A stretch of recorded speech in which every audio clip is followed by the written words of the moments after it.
आज हम बात कर रहे हैं 8th class Hindi chapter 2 Hamid के बारे में। यानी तो चैप्टर का नाम है ईदगाह। सबसे पहले हम समझते हैं ईदगाह का क्या मतलब होता है। यानी वह स्थान जहाँ पे ईद मनाया जाता है उसे ईदगाह कहते हैं।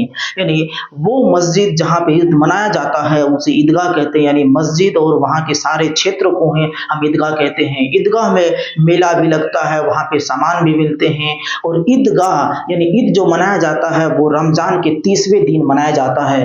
रमजान यानी रोजा जिसको हम साधारण भाषा में कहते हैं। ये मुस्लिम धर्म का एक महान पर्व होता है, एक महापर्व होता है रोजा। ये रोजा जब खत्म होता है और रमजान के यदि रोजा के 30वें दिन होता है तो उस दिन जो है ईद मनाया जाता है। अभी हम सभी जानेंगे आज ईदगाह के बारे में। इनके लिए इनके रोजमर्रा के लिए एक कहानी हम प्रस्तुत करने जा रहे हैं, जिस कहानी का नायक हामिद और उसकी दादी अमीना होती है। एक लड़का का नाम हामिद होता है। वो लड़का काफी गरीब, उनके माता पिता नहीं होते हैं, सिर्फ उनके घर में उसकी दादी होती है। और उस लड़के को इस तरह से दिक्कत होता है खाने के लिए, उस लड़के के घर में अनाज तक भी नहीं होता है। मेला जाने यानी ईदगाह जाने के लिए उसके घर में पैसे तक नहीं होते हैं कि उसकी दादी उसे कुछ पैसे दे के ईदगाह भेजे। ईद का दिन आ जाता है और उस दिन उसके घर में पैसे नहीं रहते हैं। दादी कहीं से व्यवस्था करके और जो है वो उसको 3 पैसे देते हैं।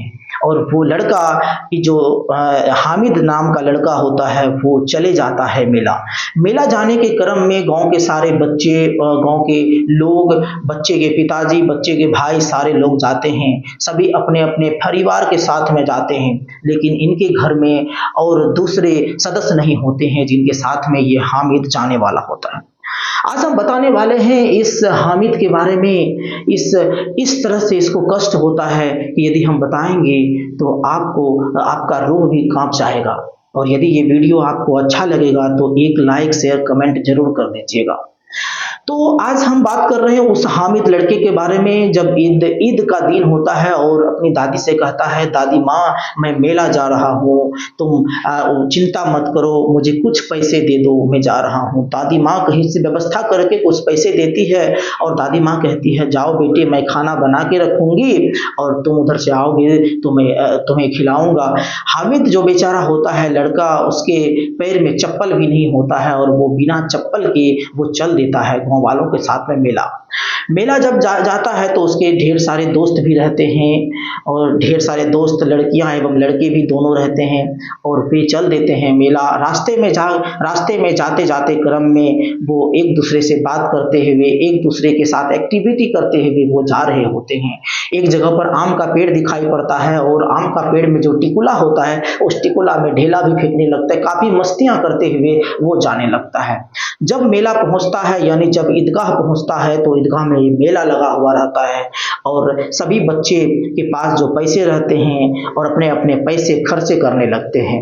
कुछ बच्चे तो खिलौने खरीदने लगते हैं, कुछ बच्चे मिठाई खरीदने लगते हैं, कुछ बच्चे हलवा, पूरी, इस तरह से जो समोसा वगैरह जो भी रहता था वो खरीदने लगता था। कुछ बच्चे खिलौने खरीदते हैं तो कुछ बच्चे जो जिसका मर्जी होता था खरीदते थे। लेकिन हामिद बेचारा अभागिन के पास मात्र 3 पैसे होते हैं। ये बेचारा क्या खरीदेगा 3 पैसे में। हामिद कुछ नहीं खरीदता है। हामिद के दोस्त काफी चीज खरीद के खाते हैं और लेते हैं। इन्हें ललचाया करते हैं इनके दोस्त।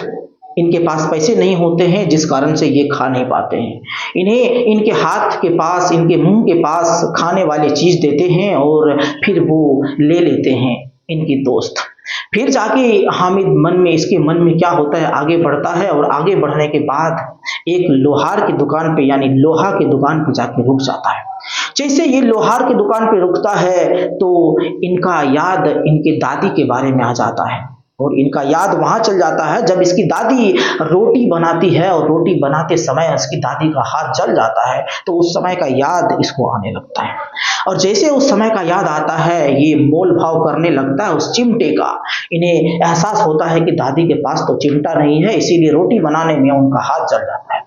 और मोल भाव करने लगता है। काफी मोल भाव करने के बाद इस बेचारे को वो चिमटा खरीदना पड़ता है। यानी ये बेचारा किसी न किसी तरह से 3 पैसे में मोल भाव करके वो चिमटा खरीद लेता है।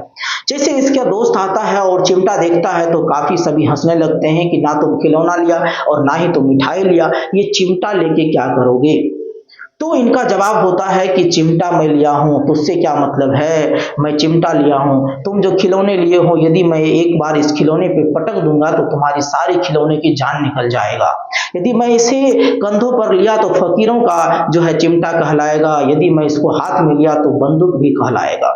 इस तरह से काफी उम्मीदें के साथ में चिमटा के उपयोगों को बताने लगा ये। और सभी बच्चे और सभी जो थे काफी जो है उत्साह होने लगे कि आखिर ये लिया है तो लिया है क्या।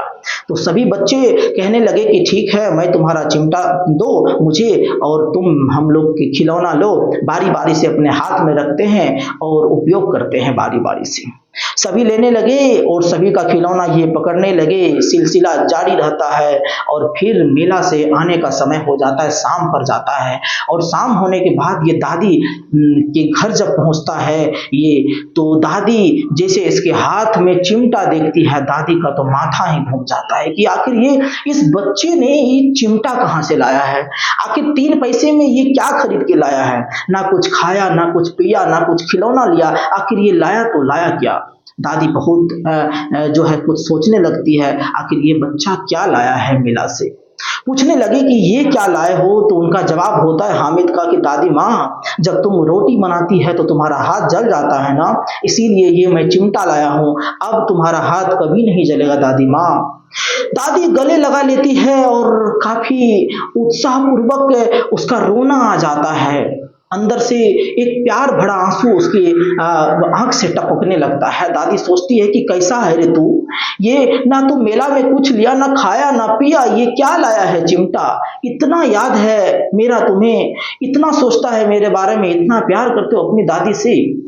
तो बच्चों का जवाब होता है हाँ दादी माँ, तुम्हारा हाथ तो जल जाता है ना, इसीलिए ये मैं चिमटा लाया हूँ। दादी सीने से सीने सटा के लिपट जाती है उस बच्चे का और काफी उत्साहपूर्वक उनकी आंखों में आंसू गिरने लगता है दादी का। फिर दादी कहता है चलो चलो खाना खा लो, बहुत थक गए होंगे ना तुम वहां से आने में। और दादी लेके जाती है, खाना खिलाती है। चलिए आप बताइएगा कमेंट करके ये कहानी आपको कैसा लगा। एक दादी और एक पोते का कहानी है, ये कहानी कैसा लगा कमेंट करके हमें जरूर बताइएगा। यदि आपने अभी तक हमारे चैनल को सब्सक्राइब नहीं किया है तो चैनल को सब्सक्राइब कर लीजिएगा और यदि ये वीडियो अच्छा लगा हो तो एक लाइक कर दीजिएगा। जय हिंद, जय भारत।